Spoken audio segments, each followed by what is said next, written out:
Good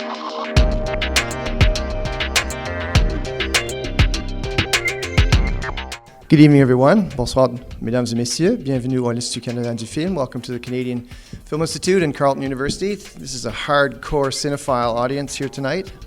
Thank you for coming out to see Antiviral and to meet, which you've all done already, our special guest artist, Brandon Cronenberg. We, the CFI, this is our final show of our 2014-2015 season. And the organization, which is a non-profit, non-governmental cultural organization, will have its 80th birthday in late August. So we're 8 decades into this business. And in spite of my appearance, I have not worked at the CFI for 80 years. So thank you for coming. One of the things that the Institute is, its mandate is to promote Canadian cinema in all its forms, particularly independent Canadian filmmakers and film artists. And we created this series called The Enlightened Screen a few years ago to, I suppose, as a rubric under which to bring in various kinds of Canadian filmmakers who are making work in different styles and in different ways, but who are working here in Canada and shaping Canadian cinema. So our guest tonight, of course, is the latest in this ongoing series, which will continue into our 80th year, which starts in the fall. So we're thrilled to have him with us tonight. He's going to present, of course, the feature film Antiviral, but he has a few surprises for you too. And our Enlightened Screen procedure is screenings followed by a Q&A. Fame, glamour, perfection. What if you could find it all at the tip of a needle? Here at the Lucas Clinic, we strive to bring you closer to celebrity than ever before. With samples drawn directly from the source, you can be connected in ways you never imagined. Tell us how you came up with the idea of this film, because I think it's a fascinating idea about celebrity culture and all that stuff. Where did it come from?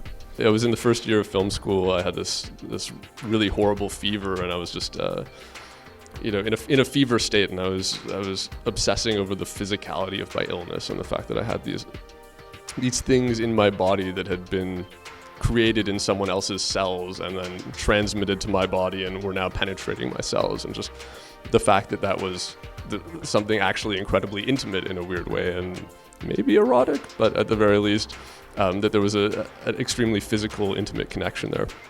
And so afterwards I was trying to think of a character who might see disease as something intimate, and I thought, a celebrity-obsessed fan, you could imagine someone, it was 10 years ago, thinking they wanted Angelina Jolie's cold or something like that.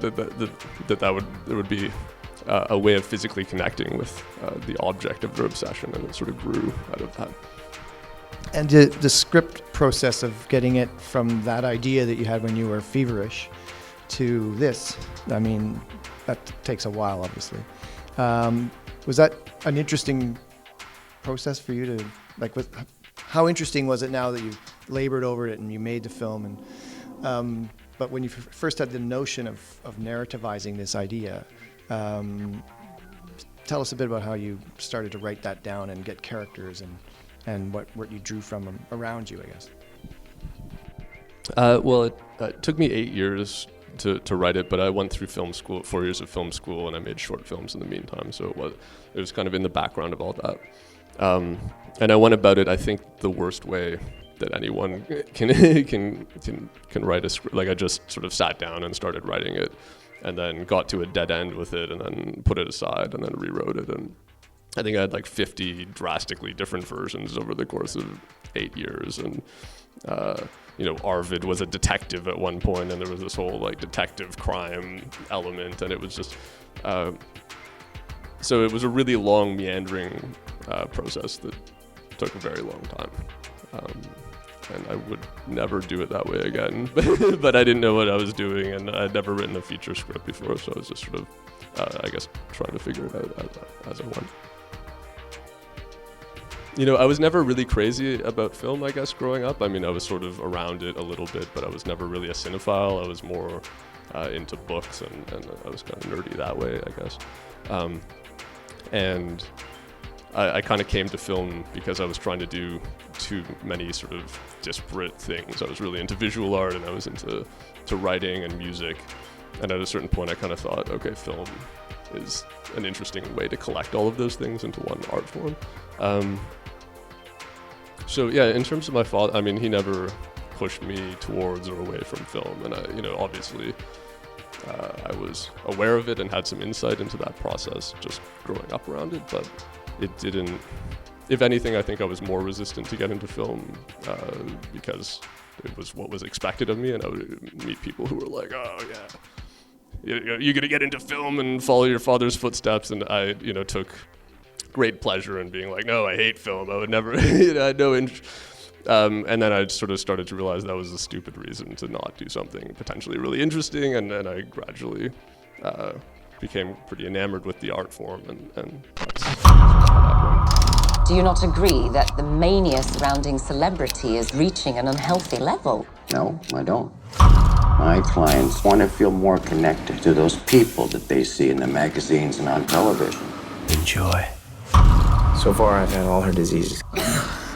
Must have been expensive. Is there any way you could spread it?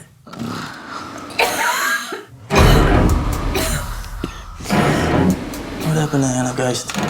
How difficult was it to raise money to make the feature? Was it relatively easy, or was it, people are like, well, Brandon?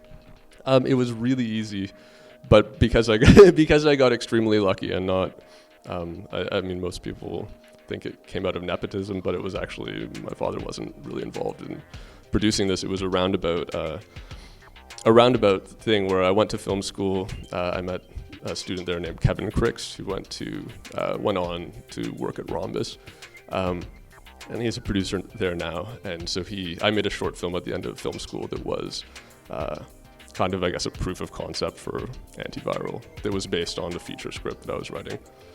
And it got into a couple of student film festivals, and he introduced me to Neve, who's the main producer there.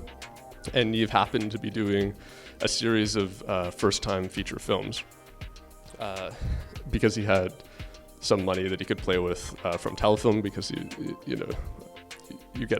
they sort of trust you if you're a successful producer. And he decided, instead of investing that money into another big film, he would do something very interesting, which was to support young filmmakers and make a series of debut films. So Hobo with a Shotgun, I don't know if any of you probably, but that was the first one in the series, and then the second one was this film called The Boy Who Smells Like Fish, and then mine was the third one in that series. So yeah, so we didn't have to scrounge for money in the normal way. He had a certain amount of money that he could play with. I'm not sure. No one mentioned stars really, which is because it's true. Toronto was hit, and people were wearing masks, and it was very interesting and horrible, but really interesting from that perspective. Yeah, no one made that connection, as far as I know. But the idea of disease as a metaphor was interesting to people, and the idea that by participating in this culture, we kind of make ourselves diseased, and at the same time taking, specifically herpes.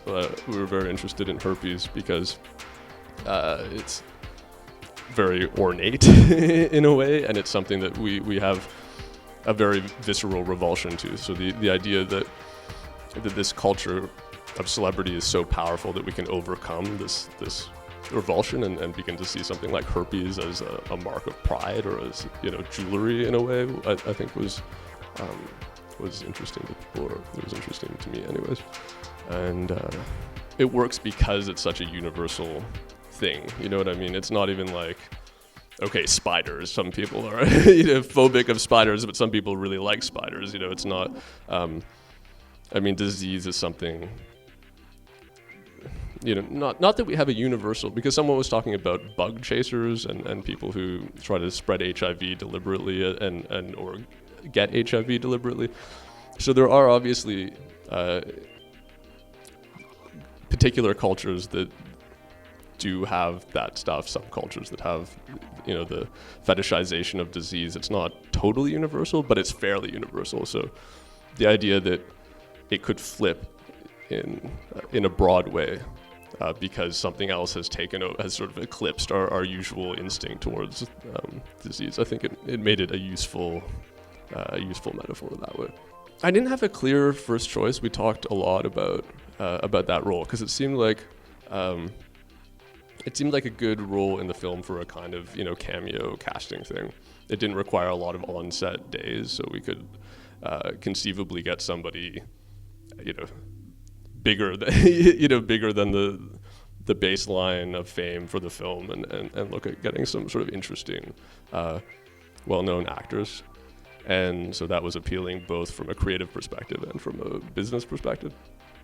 And yeah, Malcolm is just a lovely human being, and he's a really nice guy, and one of his sons is beginning to be a filmmaker, so he's very sympathetic to young filmmakers, and he's willing to work with young filmmakers, and so yeah, it was surprisingly we didn't have to coax him. We said, it's like a 2-day shoot, will you come?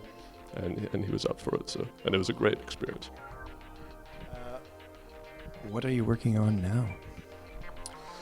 I have 3 films that I'm working on that are all at various stages of development that I can't talk about in any sort of meaningful way because none of them have been announced yet, and you never know if they're going to fall through or whatever. So, but yeah, so I have a few things and hopefully I'll be able to talk more about them kind of towards the end of the year. Thank you so much for coming and showing us your work. Thank you. Brandon Cronenberg. Thanks for all coming. I very much appreciate it. Thank you.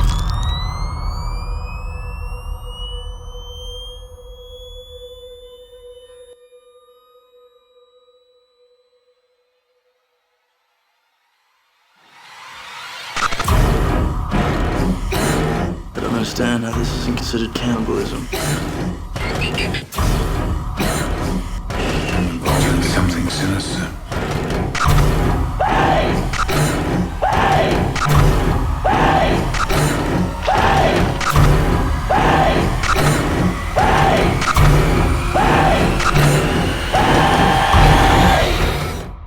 It's a weird business, Sid.